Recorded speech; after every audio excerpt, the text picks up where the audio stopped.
Have you ever felt like you were losing yourself and what was truly meaningful for you? I'm reflecting this week on a conversation I had recently with Kyra Faison Gardner. You might have seen the full episode in a recent edition of Awaken and Ascend, and I wanted to share a couple of very meaningful clips from that episode because it really tuned into those pivotal moments that we have where everything shifts, where we feel a little restless and things start not making sense anymore. And it's a call to realign, a call to activate your true potential, to move beyond what's been comfortable, what's been status quo, what's been the role that you've been fulfilling for perhaps decades by now. And understanding that a lot of the motivation for continuing in that way comes through fear, obligation, and guilt, which I lovingly call fog. FOG, fear, obligation, and guilt. It's a really dense energy that clouds our vision for a future and makes us forget essentially of what we're truly thriving for and aspiring to be in the world. And so curiosity, as Kyra spoke about in that episode, can be a guiding force, leading you on that path of transformation. And Kyra asked a really pivotal question too. What is the process of awakening? Does everyone feel the way that I did, she thought? And so I answered that and shared that cycle of transformation, the cycles we go through. We also explored the concept of time and how that can be an ally in your transformation as well.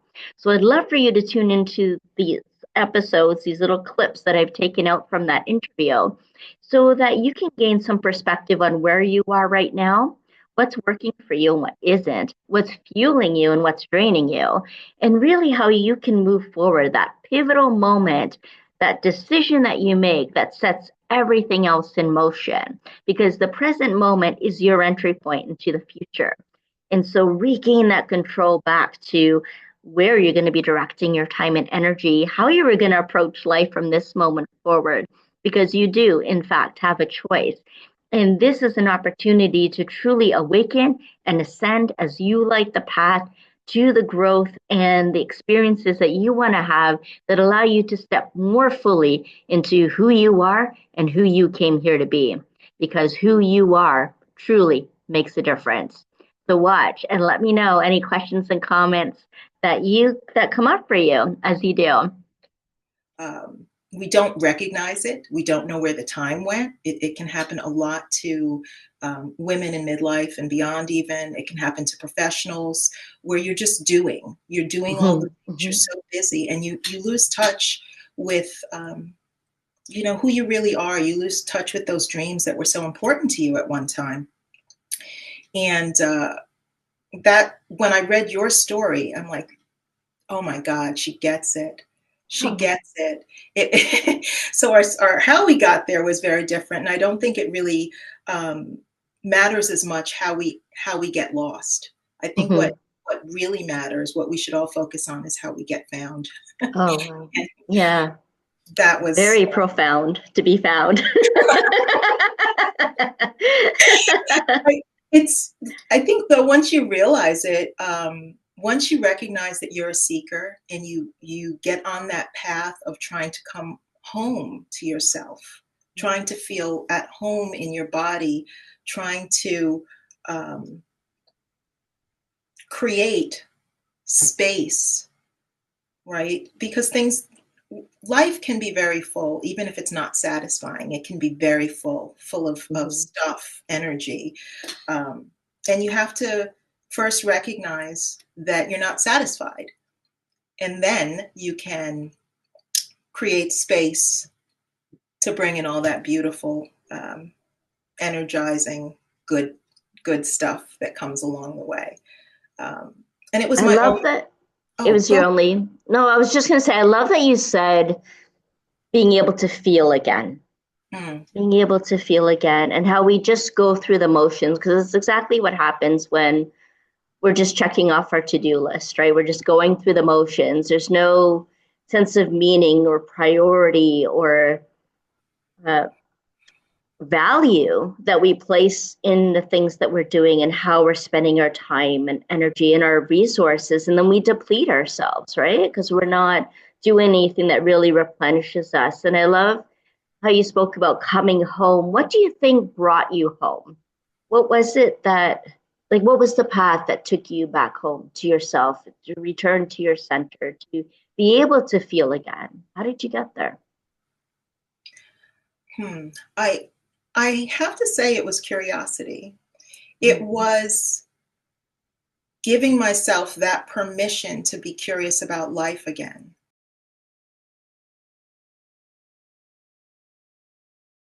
I do have a question for you though. Okay. And it has to do with time because you said it and Mm-hmm. it made me think of it. When we were talking about coming out of that fog, it's I know it's a different process for everyone. Mine was a very long time over a number of years. But do you think that that's a commonality? Do you find that it's a commonality that that process of like awakening? Is there usually something? Do you see that when speaking to other people who've had similar experiences? That there's like this process of slowly coming out of it, or maybe for some people it's a lightning bolt and it's fast. I'm just curious what you've seen with that. Yeah, it can be both. There's no like right or wrong or perfect way of doing that because divine timing is divine timing, Mm, right? And it does take certain conditions, though, for us to activate who we truly are and what we came here to do, right? We need the right connection for that activation and that source of power to feel empowered, to really be able to realize our potential and the way that we're living and to move into intentional creation rather than just, checking all the boxes and continuing to move in fear, obligation, and guilt, and to transform that energy into passion that our soul's expression of what we're here to pass on. And I wrote about this in your mentor and coach's book. Camille Miller's was the lead author in The Ultimate Guide to Leaving Your Legacy.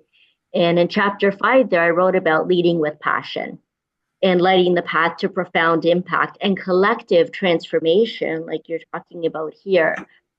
right, And there is a process that happens. And in that process, we realize that we're moving out of the ego space and mentality of having to be enough and get everything right into stepping into that sacred responsibility and joining together with others, so connecting rather than impressing, to evolve into that collective transformation. Like this is a lot of the work that we do in the Leadership Ascension Alliance, is recognizing your sacred leadership archetype, which is really fascinating because that gets you to the eye like right away, right? So sometimes there's a process that you're given that gets you there, but in that process, there's a lot of reflection.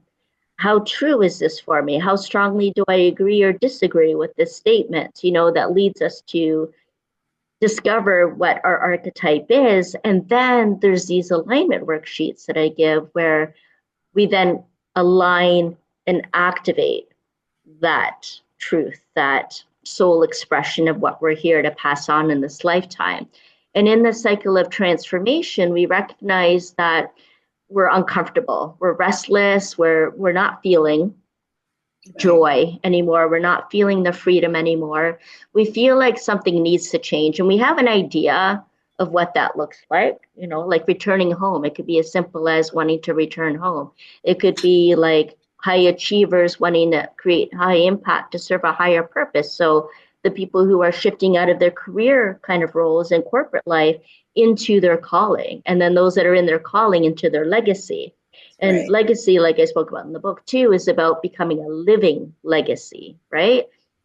Because there's a lot of loss that I experienced in my life. And when I hear people talk at funerals and wakes and celebrations of life about the person who passed, it's their energy, their essence that they're referring to. That's what they're talking about. And that's what we want to be able to radiate outwards and not bury, like you mentioned, right? And to be uplifting and uplifted out of that misery and depression, which depression spiritually and energetically is a resistance to life, and to instead embrace it, And so there's that move out of our comfort zone into our growth zone and moving up into our self-actualization or self-realization, which we never truly achieve. Rather, we're recognizing that in order to do that, we need each other. We Mhm. recognize ourselves in each other. We recognize that it's the mentors and the coaches and the therapists and the counselors and the healers that support us in aligning and activating into that truth. So the process, and I found this universally because I've been interviewing people from all around the world, that this is always what happens, right? And then there's a decision that's made that sets everything into motion.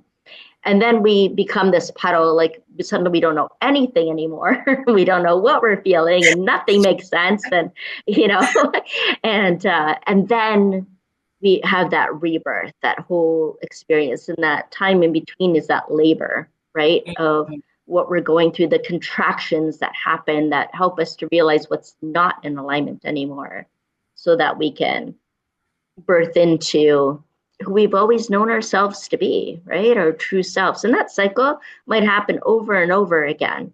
It's not like you have one birth and then you're like, how many times have we talked about past lives? There's so many of us that have past lives like within this lifetime, It's true. Oh my gosh, it's true. right? I Yeah. love Yeah. it. So you felt that, you've experienced that. Yeah.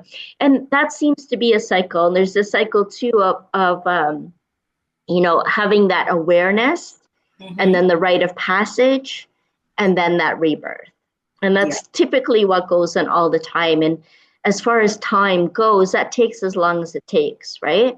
It takes as long as it takes to get that activation. So that can happen right away.